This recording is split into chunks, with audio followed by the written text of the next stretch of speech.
This podcast, Strange, Rare, and Peculiar, is for kind of those in the know about homeopathy, deepening your knowledge, bringing you more information about what you need to know and maybe what you can leave aside about homeopathy. Homeo what? Homeo what?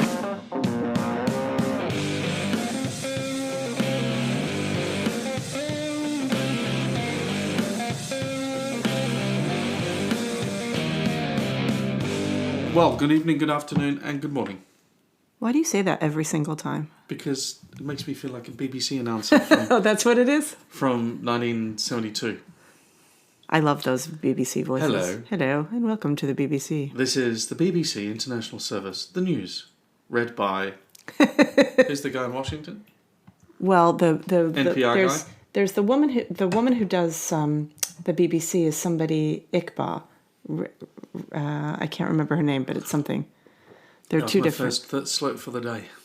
Ah, gross. Really? I have to say I have a disappointing beverage today, and it's my first non-water beverage. Uh-huh. It's Rise, which I typically love, and it's in my new mug that I made that I really love. But I think I put too much in it or something. It's just not as good as it usually is. That's unfortunate. Yeah. Can I say that my day didn't start too well? Discuss. Well, I woke up and I stretched. Then you heard me yelling? No. And then I looked out the window. Oh. And then I started running down the stairs. Because you saw the deer. I thought you heard me yelling at the deer. No, I was already running, and then I got to you, and you were hollering At the deer. at the deer. So a deer jumped over our 8-foot fence that Al has put up around the property. He's got a 6-foot fixed fence and then a floppy 2 feet at the top. Yeah. And the problem is the deer can jump over it, but then they get tangled in it. And it's sort of this mix of get out of my garden and don't have an all-day dahlia buffet and feeling like it's super cruel when they fall. Because you said it was a doe. And Every time, the two times, because you made it sound like there's been a lot of them. But in fact, it's only twice. We've only had 2 deer in this season. Knock on wood. Knock. And yeah, both times they've tried to get out now that disco real quick. song's going to be in my head. They don't like landing on their face. Anyway. I wonder how she got in. Anyway, that's a story for another time. We need to work on that. Dug a tunnel. Came through the deer tunnel. Right, of course. In cahoots with the groundhogs. So today we're going to talk about...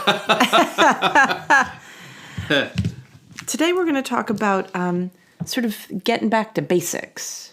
What did we say when we were in the kitchen? 269 and 270. Well, that's what my suggestion was, that we talk a bit about Aphorism. It's really 269, which is about the Hahnemann sort of coming to the idea that anything, it's the aphorism that emphasizes that the preparation is where the action is. It's not the substance itself. And it's a departure from his initial sort of use of only medicinal substances in the beginning, mostly, herbal substances from the herbal tradition, typically plants, or as you would say, plants. Plants. Sometimes I feel really embarrassed about being from New Jersey. Really? Because you have this accent that, to Americans it sounds so nice. That's crazy town because... where I'm from, the accent that I had, because this is not a Kiwi accent. No. I know you've worked hard, just like I have. Yeah. To not sound like I do when when you're home. When I'm home. Talking with my family and I'm it's home. Really interesting to say that. Anyway, thank you. But it's not about accents. You're right. I think there's something to be said. Let's try and break it down a bit, and fairly simply, because... in this field of homeopathy, if you just sort of think about, I've got to go to work, I've got a problem to fix, I've got a case to solve, then the emphasis is all about the indications of the remedy. Well, and then when it comes to giving the remedy has actually been pharmaceutically prepared. Yeah. In pharmacy, homeopathic pharmacy, with standards according to good manufacturing practice. It may or may not have been, because there is plenty of evidence that some of the remedies that people are getting may not actually be prepared in that way. And we won't get into the details on that, but... Why don't we get into the details of an aligned or closer part of that conversation, which is that the pulsatilla that's used in the US is not the pulsatilla that's used in Europe. Right. Right? For some obscure reasons, but there are variations in the manufacturing process. So, but the point that I think that you're making is that once a substance, let's say it's pulsatilla, and pulsatilla's, some homeopathic pharmacist or a pharmacist of homeopathy. Thank you. No worries. That means a very small pharmacist, a tiny little one. Right, exactly. A pharmacist of homeopathy is in the process of preparing that remedy. As soon as it hits a certain point, as soon as you've succussed and diluted that remedy at a point, the relationship to the original substance is always there, but it becomes more about the amount of dilution and the amount of succussion that's taken place, right? Yeah, but that's not. Yes, I 100% agree with that. But that's not what that's not what I was talking about. Okay. Now what do we do? No. Do we go down that road? It's like a fork in the road because Because I think what you're saying is really interesting. Everything I say is interesting. Sorry.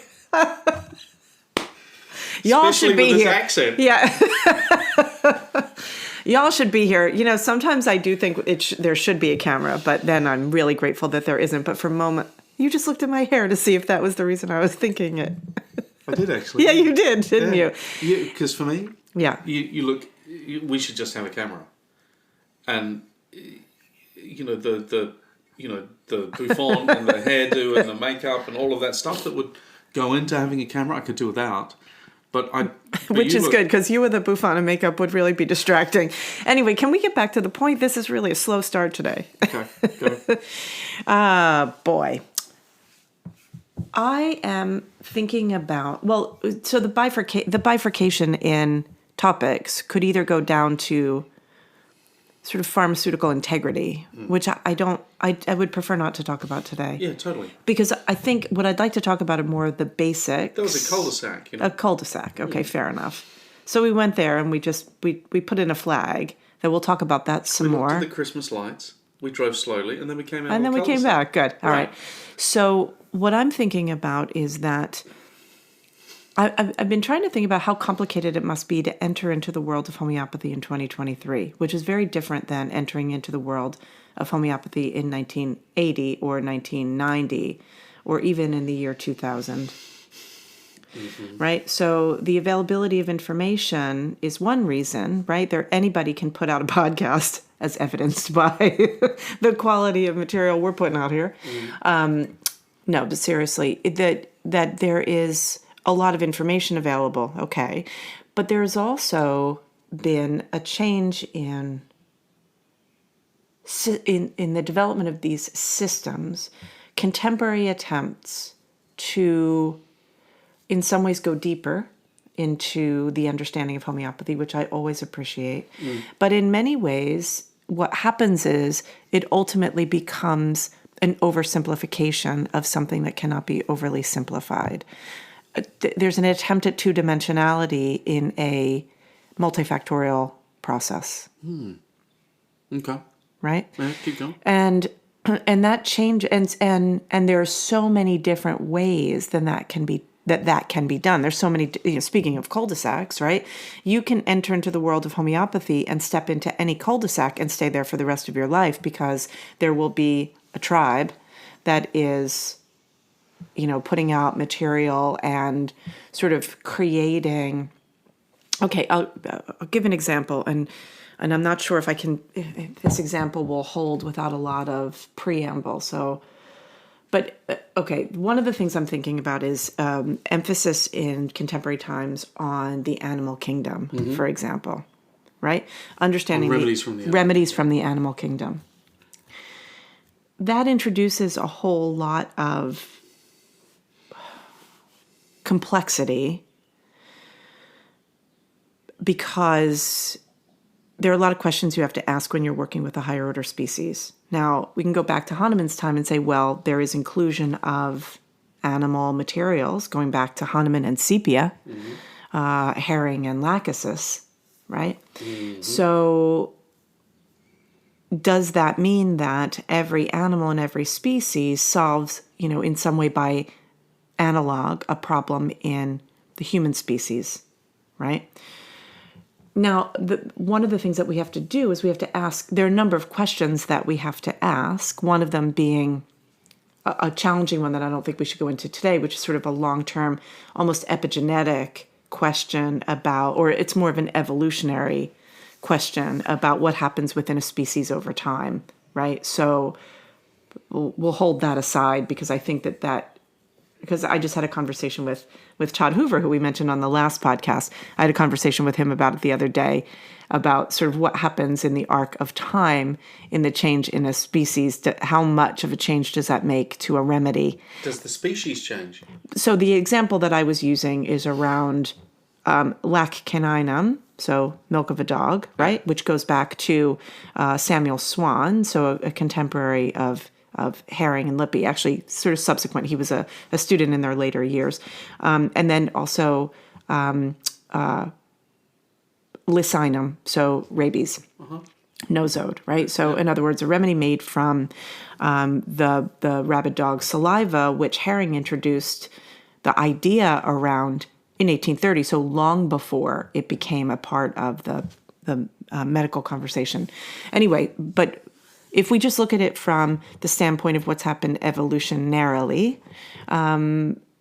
look at just the rabies vaccine was not given back then to dogs, right? So now you've got generations of dogs who have been, house animals that have been given the rabies vaccine on an annual basis, right? And some veterinarians suggest that maybe it doesn't need to be given annually to some breeds. Maybe it's once every 3 years, 5 years, or a one-time shot, right?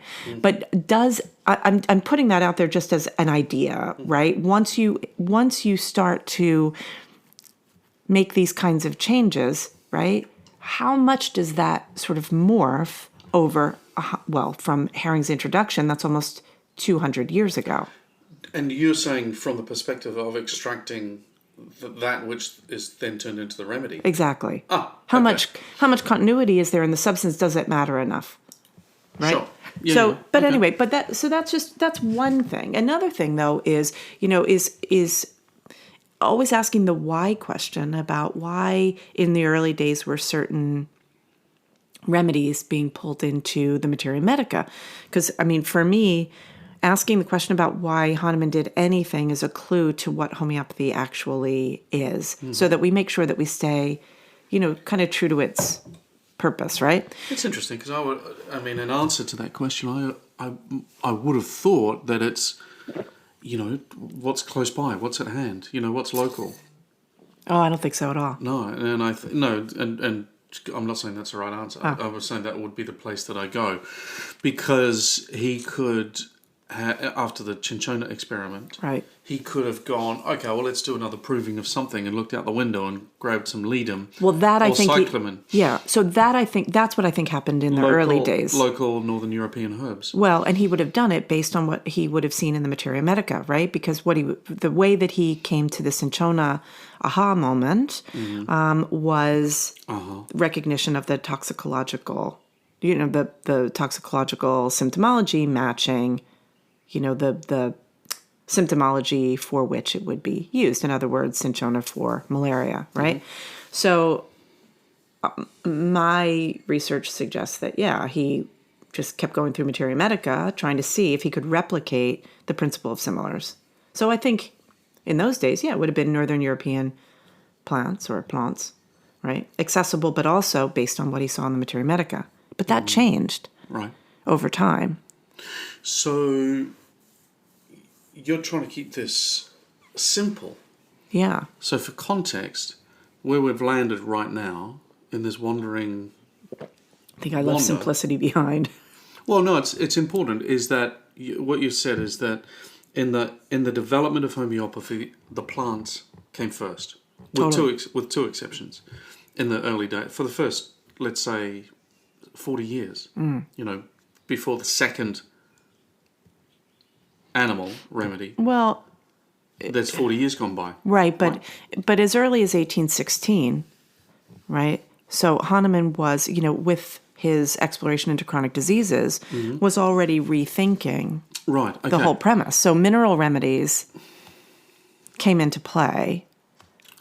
And so in the evolution and the historical development of homeopathy, then those early plant experiments are all in Materia Medica pura, right? Yep. And the provings, Fragmenta and then Materia Medica pura. Yeah. right? And then Hahnemann gets his job at the university, and then he's into his 60s by that point, and then he starts really going deep into the beginning of the exploration of his chronic disease theory. So that starts as early as 1816. Yeah. And that in that it's a shift in philosophy, it's a deepening of philosophy, and it's a change in Materia Medica. So can I stop you right there, because I've been doing this every day since 1989, let's say. And until recently, until you said that to me about the 8,000th time, I would have just said to you that the Materia Medica is random. It's totally not random. Right. And this... 100% not random. Yeah, totally. Now, I wonder what would have happened in my own mind or practice had I grasped that very, very important and basic point in my schooling, in my early years, And I think, some of the prescriptions of aconite or, Ballus perennis or bryonia, or maybe not bryonia, but some of the remedies that I now know that you say, no, too acute. Too acute. Yeah. Yeah. I might have avoided some of those prescriptions. Right. Now, I've had a bunch of cases such as a couple of good Rutter, Grave, and Ross Tox results in chronic cases. Not necessarily the only remedy that the client got, but really critical in getting them through. Okay, so same. So I'll give an example of a case of a gentleman I worked with for many years who had ankylosing spondylitis. A gentleman. And he responded beautifully to Russ Tox. Oh. Yeah. Now, but here's the thing. The question you have to ask is, are you actually treating the chronic disease? Right. In the way that Hahnemann would say you're getting to the root of the problem to actually extract the root of the chronic disease for capital C cure. See, I think that's where the difference lies. I don't think that this gentleman that it was available for capital C cure. But we palliated for many, many years, and he did beautifully. Okay. Yeah, but what we did was we managed his symptoms. Which is fine. Yeah. But see, I think that this is where the terminology comes in. This is where sometimes I'll say to the students, and I think oh gosh, I'm terrible because I make this sound. I say, which is so awful. But it's a way to just stop. Let's think about how we're saying this, because I think the fine point of how we understand our terminology changes things. So going back to what you said about how you've had some cases of Ruta or Russ Tox in chronic cases. Yeah, so have I. But it's how Hahnemann was trying to break down the difference between acute and chronic disease to show us that not all remedies are created equally, and they can't all solve the deeper problems. This is why in the Introduction to Chronic Diseases, I think it's who wrote the intro to chronic diseases that I can't think of who it was, but it says from which Hahnemann determined that a completely new set of medicaments was necessary. Do you know that really interesting historical record of how he discovered the chronic diseases goes? I don't know. Go on, tell me. Not many people know about this, but Hahnemann was in the bath. Oh gosh. Here we go. No, he was. Yeah. It was Of course he was. 1816. He was Do you in the think bath. with a shower cap? Yeah. Yeah. And he had a bath maybe once a week, I'm going to say, at the time. Sure. And he's reflecting, as he did on the bath. Often the bathwater got cold. And so, no taps and stuff like that at that point. So someone would come and... One of his daughters would come. At that stage, no, Henrietta... Oh, you're going all the way back alive. to... Okay. Yeah. And he's reflecting on the problem. And we all know what the problem was at that stage, because after 40 years... after 25 years of homeopathy and the postulation about the law of similars and all the rest of it, his results were good but not spectacular. Right. And they were good from one point of view, because clients got better and then they went away, and they didn't always pay him the way he wanted. That was a different story, though. Yeah. Sometimes he got too many bags of potatoes and lottery tickets as payment. I once got a chicken. Did you? And another roasted, not like a... Yeah, it was a roasted chicken delivered to me. And another time... From Costco? No. Oh my gosh. And someone made me a cake once. Really? And delivered me a cake. So just to... Because this is really, really important, because you're going super deep here. And the look on your face when you were talking about the person that wrote the Introduction to Chronic Diseases meant... I had a thought, and it was, my God, you think about this all the time. Of course I do. Right. Anyway, so back to the bath. So Hahnemann, in this text that I read, that's not very well known, is... Are you making this up? No, of course not. But it's a screenplay for a really good movie. Yeah. I'm the director. And God. Anthony Hopkins is... Okay, keep going. Is the later Hahnemann. Okay. And probably Matt Damon, I'd say, right now. Matt Damon is midlife. Hahnemann. Okay. Yeah. And so Matt Damon's in the bath, and is that the one you met? I was just thinking about that. I can't remember. Somebody, one of my old friends will have to remember. It was Matt Dillon. Matt Dillon. Mm-hmm. Anywho, in a bathroom at Danceteria in 1984, but that's okay. We always wind up in the disco. Yeah, back to the disco. Anyway, so Hahnemann's in the bath, and he's reflecting and really coming to the conclusion that he's got it, but he hasn't got it fully, because his clients are returning and those symptoms are relapsing ultimately. And he could have been quite happy to, collect the cash and buy a boat and then a second house at the shore and, collect all the things. Sure. But he says he does the opposite. And I think it's that moment where he kind of stands up from the bath and comes downstairs and says, Henrietta, my love. Henrietta being his first wife. First wife.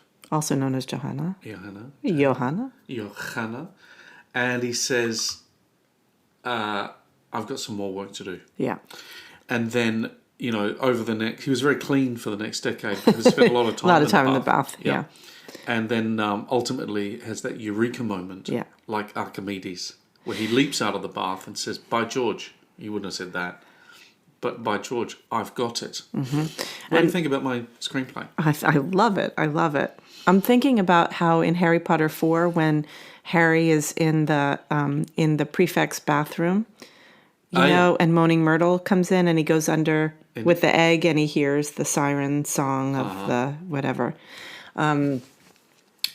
So to put that into plain English, so what I was talking about is that's a when we get to the minerals. Right, to chronic diseases. And so... You're welcome. So basically Hahnemann starts out... You're really chuffed with yourself today, aren't you? Oh. Yeah. So Hahnemann starts out looking... It's the way the All Blacks played over South Africa that's really at the heart of it. That's it. It's a whole new you. Yeah. That's why you went out nude to chase the deer today, feeling like Tarzan. Well, as a cul-de-sac, if you'd seen the way that the All Black pack... All Blacks being the New Zealand rugby team. Especially Shannon Frizzell monstered those ginormous South African... Except there is the one guy on the South African team that you said is my height. The guy with the long... Faf. Yeah. He has surfer hair. He's the halfback. Yeah. Anyway, that's irrelevant. Okay. Anyway, I'm feeling good about myself. So yeah. That's it. That's good. I like that. So basically Hahnemann starts out... I outsourced my masculinity to the All Blacks. as you can tell by the state of the repairs around the house and the fact that I got a truck with rust in it and I don't know what to do. Oh my goodness. Anyway. And that one of my bookcases collapsed, a bookshelf collapsed. That actually was my fault. Yeah. So Hahnemann starts out and he has this moment of discovery that comes from, translating Cullen's Materia Medica. 1790. Yep. And he starts in with looking at the plant world. He's looking at medicinal plants for which there is already a great deal of traditional knowledge, and he tests his theory of similars. Correct. He then, from there, goes into the recognition that similarity does not negate the issues around toxicity. So in other words, just because something is a similar and will be curative does not render it non-toxic along the way. We know that because of all of his case books, he was very meticulous. Yep. And his prescriptions in all of those early years of homeopathy are Berberis 1X or Mother Tincture or, right. two. And at that time, he was also sort of testing the toxicological implications of different substances. So he recognized that some things were going to be poisonous. Anyway, with this recognition, he comes to one of his first challenges, which is how to utilize these toxic substances to render them, safe for use. Bad if you start poisoning your clients. Right. Killing the clients is really bad for business. Mm-hmm. And so that is starting to happen, which is how Aphorism 270 makes its way into the organon, which is around the preparation of substances.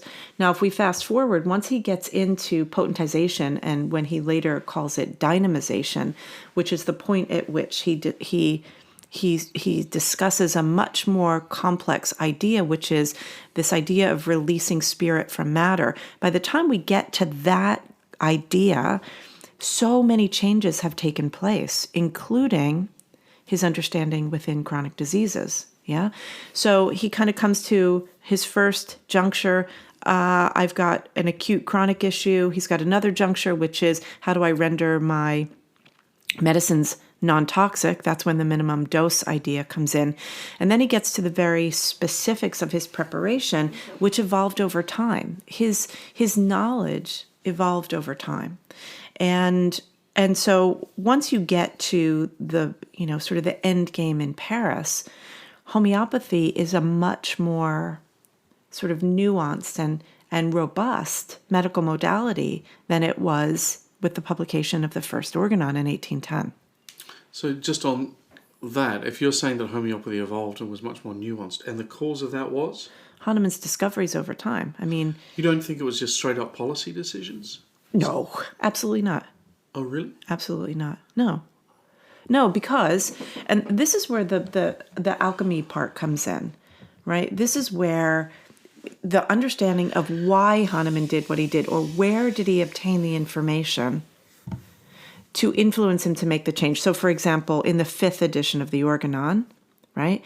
That's when he goes from give the remedy as a dry dose on a pellet to give the remedy in water. Water as the universal carrier, the importance of water in the delivery of the medicine. And that comes along with his recognition of the necessity of the repetition of the dose in the unraveling of the chronic disease. Right? Mm-hmm. So why did he come up with that?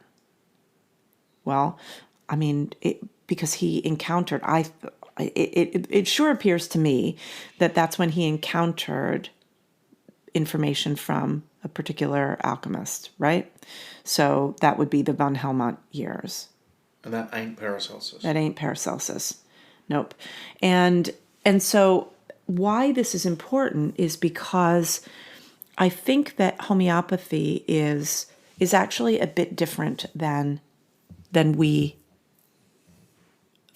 had thought that it is. Huh.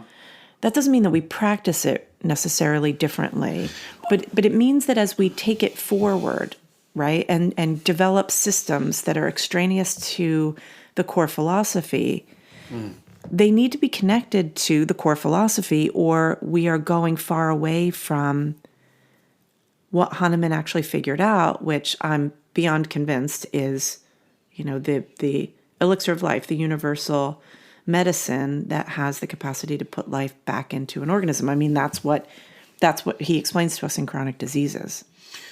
So it's interesting that you have landed us through the historical journey of plants first, then the exploration of chronic disease, then the exploration and provings of the minerals, right? Yeah. And so, and I totally get how you therefore, because I think there's a piece missing, which you need to, just clarify, and that is that with some more modern systems and the exploration of all of the corners of the plant kingdom, you're kind of saying, well, do we need to do that? Right. Is that actually, and especially if we're going to be giving plant remedies in a chronic case based on something other than similars, hang on just a minute. That's a few miles away from where exactly Hahnemann took us. Exactly. Right. I'm not saying that the plant remedies aren't important. I mean, gosh. And some of them, another little piece of this is there are plant remedies included in chronic diseases, but for the most part, those plants. Yeah. So for people unfamiliar with chronic diseases, this is when Hahnemann sort of rethinks the basic four principles in homeopathy. So, and I know you sometimes look at it as 6, I think, right? But I look at the core principles as being, one remedy at a time, based on the largest totality that can be perceived, given in the minimum dose needed, according to the law of similars. Yeah. Yeah. So with that being said, he comes to chronic diseases and he says, oh, hang on a second, that 4-principled idea, all of those things are true, except that there are threads of these core diseases that run through humanity, going back to the deepest of all diseases, which is Sora. Yeah. And then he says, okay, and then there are these 2 acquired diseases which are venereal in nature, syphilis and psychosis. And then, so when you look at the remedies in chronic diseases, you see that the plant remedies that are included are plant remedies that had been used historically for venereal diseases, like guacum, for example. Right? So, Sticta. That's not in chronic diseases, is it? Anyway, it doesn't matter. But so the idea, though, is that Hahnemann is really grappling with a problem. And that problem is not about how do we prove as many remedies as possible. The problem that he was grappling with was around how do we solve this puzzle of putting life back into an organism. And it's as anything that is as unbelievable as putting life back into an organism, it's very nuanced, it's very subtle, it's very complex, but it's nonlinear, right? So what I would argue is that Hahnemann did not at any point talk about the simillimum, meaning the one remedy solution, which a lot of the contemporary systems are based on, but rather, and he says in Aphorism 171, for example, how we unravel a case based on its sort of expression of its symptoms over time, and you match those symptoms, and that's how you move a case forward. So if we go back to your example and my example of giving, a remedy like Rustox in a chronic case, we certainly give sort of more acute remedies during the unraveling of a chronic case. But that chronicity, those antimiasmatic remedies are going to be really important. So here's my thought, because, I run a research office and you contribute to it. Why don't we test that? Why don't we ask questions and then go about a way of answering some of those questions? I would love to. So, for example, I think the way that we'd probably need to do it is imagine, because I think there'd be resistance in the broader homeopathic community to some of the things you're saying. Homeopathy community. What did I say? Homeopathic community. I'm on a one-woman quest to correct the grammar. The community of homeopathy. No, that's fine. Homeopathy because I'm with you. Okay. Totally fine. The very small community of homeopathy. We're not small, we're mighty. I know. But so here's the question: if you were my supervisor, Amy Steele, PhD supervisor, asked me this question, or she said a statement. I thought, gee, it was interesting, and I think she's pretty much proved it. She did it in the context because she's a naturopath, and she said most naturopaths, if they are faced with a clear, well-designed, excellent scientific paper that concludes that what naturopaths have been traditionally taught about an aspect of naturopathy, if they're shown conclusively that that is not the case, what do? And then the answer is quite clearly they ignore it and keep doing what they've told because they value traditional knowledge more than scientific knowledge if it's contrary to some of the beliefs and traditional evidence that they've been working with. And so I'm going to ask you that question. Yeah. And so if I could design you an excellent paper that showed that, not the guacamole example, but say a plant remedy was successful in this instance, and it's a case that was well taken, well managed, went over a period of time, and the chronic condition is resolved. But I don't want to oversimplify this to say plant remedy. Right. I just want to be clear about that because it's kind of reductive, right? I'm just saying it's a reductive question that I'm asking. Yeah, sure. and I get where you're going, but I think I want to ask it a different way. Yeah. But I want to hold off on that. What about a prospective study? Yeah. That starts with, we will prescribe according to similars. And our hypothesis is that the remedies at the beginning of chronic treatment, the animal remedies, the interesting plant remedies that we prescribe along the way, always end up with broad polycrest mineral remedies at the end down of the the treatment. road. I mean, that's definitely. What about a prospective study? I mean, that could be interesting. That actually you could do that. But there's no end to treatment because it's sort of. I mean, well, I guess what you could say is when a person hits their stride in a level of health is the remedy that becomes what we would know as the constitutional remedy as opposed to a chronic intervention. Does that tend to be more typically from the mineral kingdom? Always. Yeah. And there's a handful of remedies. Right. I mean, when I say always, what I'm saying, it's not a scientific statement. It's I've done this a long time and therefore it's kind of my opinion, and so, but that's my experience. You know, at the beginning of treatment, when you've got a person sits down in front of you and tells you their crazy symptoms, the prescriptions tend to be towards the plants and the animals.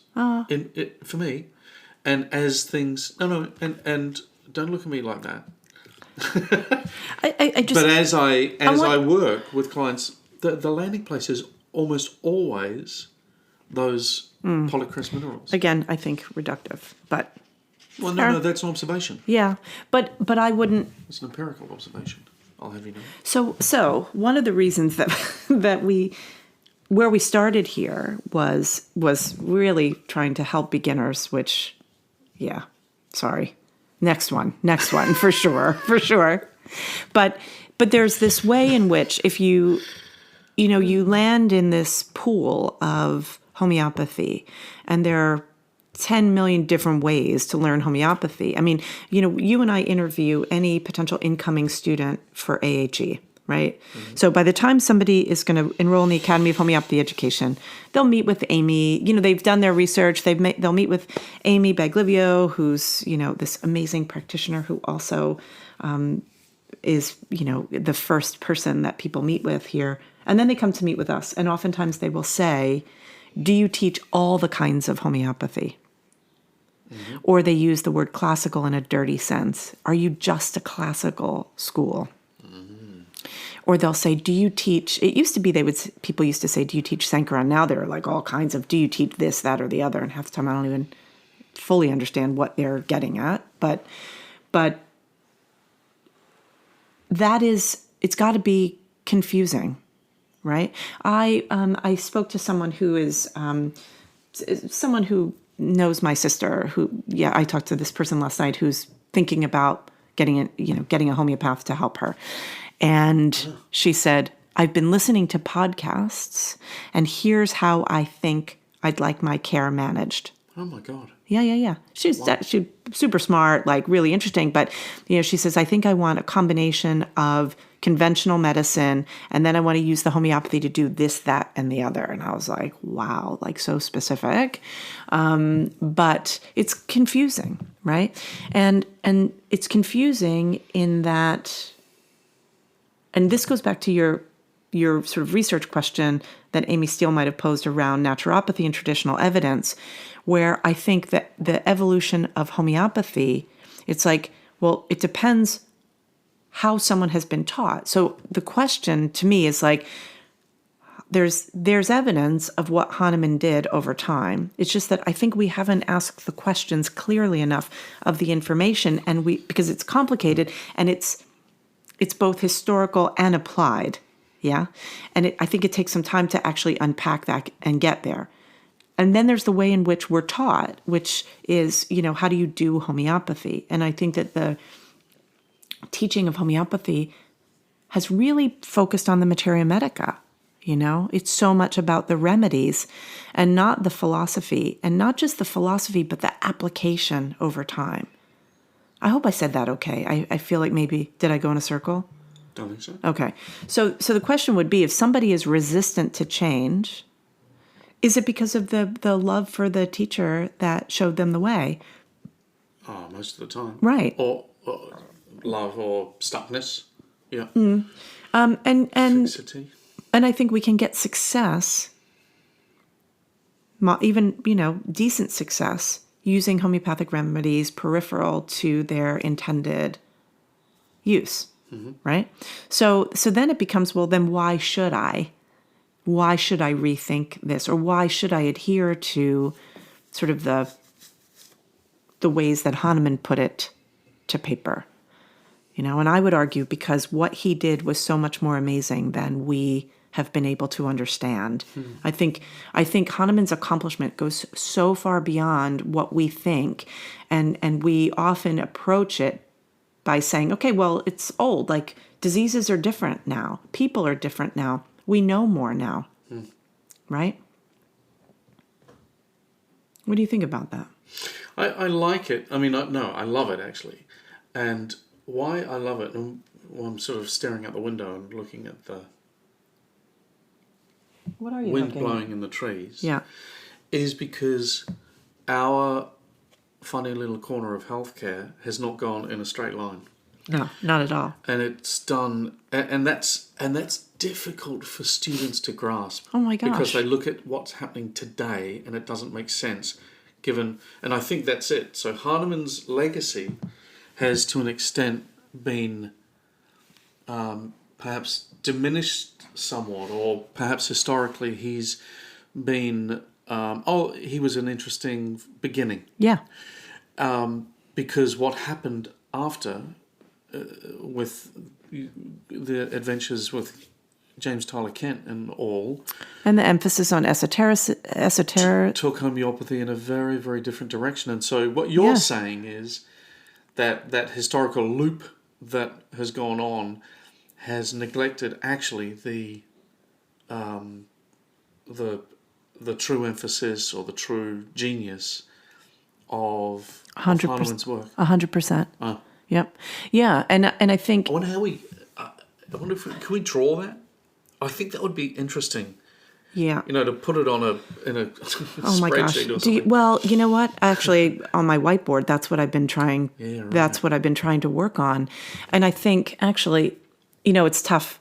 I'm just going to have a sort of a practical moment because right now I'm working on the case analysis compendium, and there's a part of me that's like, okay, yes, I need to just get this out. It's it's so far along, but there's also this other thing screaming to really articulate, to really try to get the conversation going about homeopathy. I mean, I feel like I've been able to do it in lectures. Yeah. But even, it's funny because there's only so much of it we can do in our core curriculum. And I hear students asking questions where it's like, oh, if they haven't seen some of the lectures, that have been done in other places, that's kind of Anyway, that was another cul-de-sac. But I want to come back to this for a second, because where we started was, why is it so difficult for beginners to sort of figure out what to do in homeopathy? And well, if a beginner, a person that's not really engaged deeply in homeopathy, can follow what we've just talked about, oh god, oh my god, yeah. I mean, that would be, I'm barely following, So but I haven't had enough coffee. You haven't had any coffee. You had a nice cup of tea. I did have a cup of tea. So, but here's the thing, because I want to go back to where there is, because there is so much, because we've gone off on so many tangents away from the core tenets of homeopathy, there are people who are coming back, and one of the places that they land is in sort of this stripped down version of following Benninghausen, and right, and so this would be put forward in the Baron. The Baron. What are all of his names? You do it so well. Well, he's the only man I've ever met called Maria. Maria, yeah. That's a good one. It's not mine, unfortunately. The Baron von... No, the Baron... There's a Clemens Maria. Clemens Maria. Clemens Maria von Benninghausen. Isn't there one more name? There's one more name. Is. And we had... all of our computers were named after homeopaths, and like our iPad. So when we were teaching live, we would have like the iPad for classroom 1 was the Benninghausen one. Another one was, we had a Paracelsus one.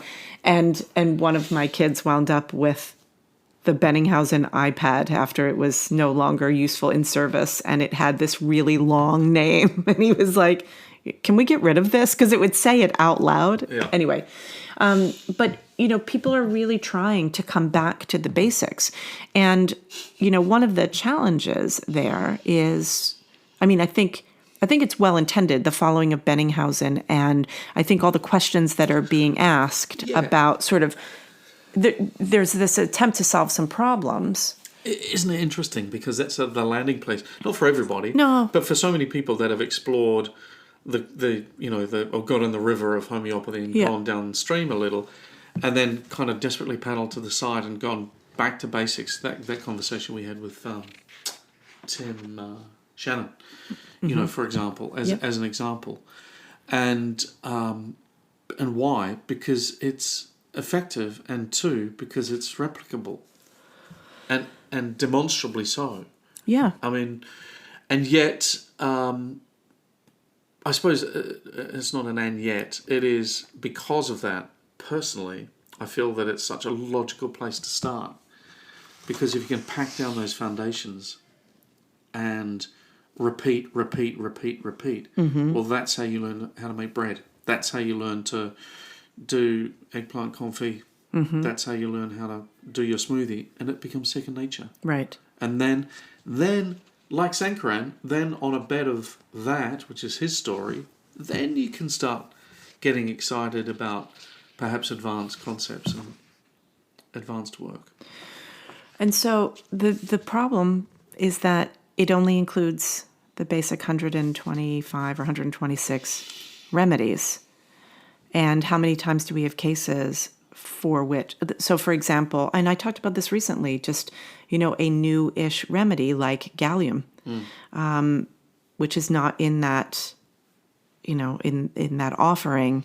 My gosh, how many cases? That remedy is just a miracle having been brought in. And it kind of goes back to what you were saying earlier of giving, aconite, which of course is a very acute and short duration remedy. How many gallium cases did we get by alternating or by giving, aconite or arsenicum or other remedies, when in reality this, this remedy that is probably a deep... But I would argue that in the early years of homeopathy, as a student of homeopathy, 125 remedies is plenty. Yeah. As you get into clinic and you've got a supervisor with a command of some well-proved, more recent remedies, I would be thinking that the deficiencies, or that deficiency you mentioned, that disadvantage of the repertorial approach of Benninghausen, is overcome because you know about gallium, right? You know about krypton or Yeah. you But know, whatever. the thing that I love the fact, though, that there are people who are saying, I want to go back to analytical basics of how to understand, how to approach a problem, as opposed to sort of these big, heady, what I call the English major solutions to homeopathic problems, right? Where people try to create so much more in a case. When in reality, just very, applied foundational basics can actually solve those problems. But I want to just go, since we were talking about sort of that Hahnemann marched along over time and made new discoveries, Aphorism 269, I mean, I feel like this area around the making of remedies is so important. And I want to just read one little part from 269, if that's okay. He says, for its own special purpose, the homeopathic medical art develops to a formerly unheard of degree the internal, spirit-like medicinal powers of crude substances. It does so by means of a procedure which belongs exclusively to it, and which was untried before my time, whereby those substances become altogether, more than ever, indeed immeasurably, penetratingly effective and helpful, and then italicized, even those substances which, in their crude state, do not manifest the least medicinal power in the human body. Do you remember on our walks in Nova Scotia, those fields of lycopodium? Oh my gosh. I mean, I remember unbelievable. The ticks were as big as a million stealth ticks, bombers. yeah. But that was the only time I've seen lycopodium like it. Mm-hmm. And that's an inert substance, as an example of just exactly what you're... Right. I mean, it's so inert that it's used as a coating on pills. Yeah. Something fun, if people want to look at. Now, I have to remember where I have this book in... along my studies in homeopathy. Did you notice that just happened? Did that just go on? It just went on. So I have a beautiful ficus in my office, a beautiful ficus that I've had for 25 years or more. Started out as maybe a 1.5 foot tall plant that, oh my gosh, is just gigantic. And I've got, and continues to grow. And I've got these twinkly lights on it, and they just went on their own. Spontaneously. Anyway. Aphorism 269. With Aphorism 269. But what I was about to say is, along the way of trying to understand all the different kind of corners of Hahnemann's knowledge, I've had to, just ask weird questions. And so one day, I don't know, some years ago, I did a deep dive into lycopodium. Everything I could find out about that substance being, one of our core antisorics and being a plant. Right? Good. And so I found that in sacred geometry and in the sort of vibrational, there's this study of when you take substances and you put them on like a copper plate or something, and then you bang it with a certain resonance, different shapes form. Mm-hmm. Have I ever shown you this stuff? I'll find it after this. But that lycopodium as a substance makes these incredible sacred geometrical shapes. How wild is that? It is wild. So when you said about substances being random in terms of how they have been added in, I would say no. I don't know. Did lycopodium come later, or was it in the first tranche of provings? It's early, I think. We'll have to look that up. But there's it's interesting because later on, when we get to the animal substances being added, Herring was asking questions about, because remember, we're in the point now of the reductionistic biomedicine coming in.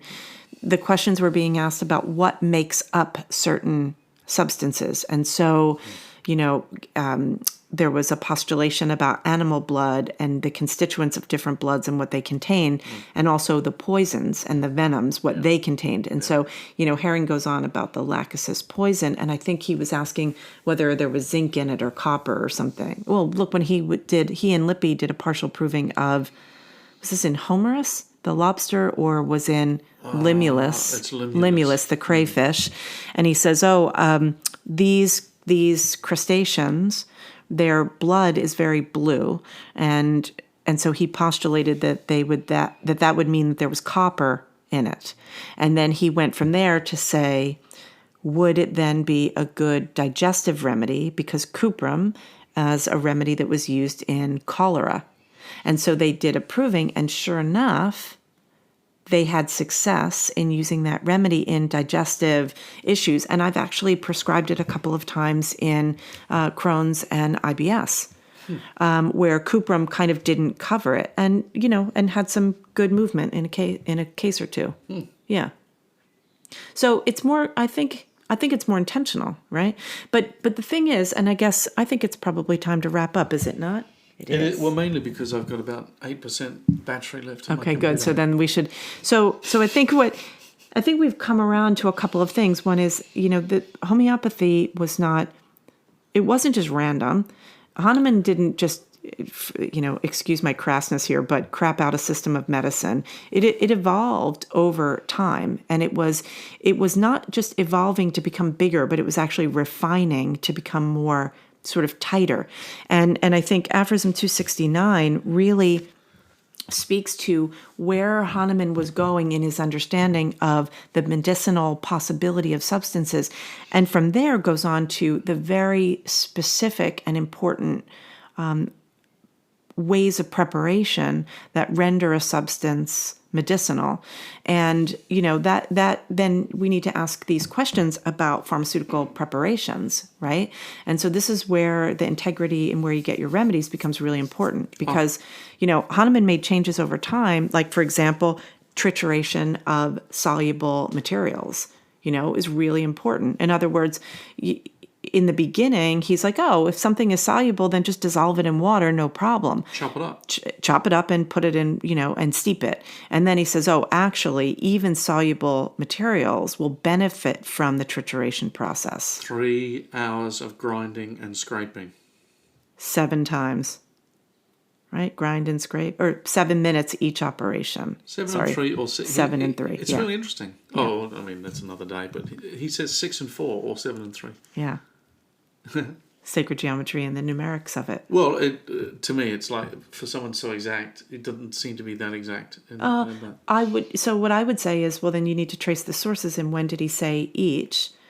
When did he come to each of them, and did he ever become definitive? Because look at in no, in 270 in the I know, edition. but look what we see in Chronic Diseases in the final edition, where he says, "I herewith take back what I said," in a previous edition, which had to do with the number of succussions. I hereby take back what I wrote on this matter. I can't get enough of this stuff. Now it makes. She has a big smile on her face, folks. It's so much fun. All right, look, we got to get out of here. That's a nice journey today. Thank you. It's not where we had set off to go. And thank you. The best road trips always end up like that. Not if you've already paid for your lodging. All right. I guess on that note, we'll leave it there. We'll leave it there. See you, folks. See you, everybody. Take care.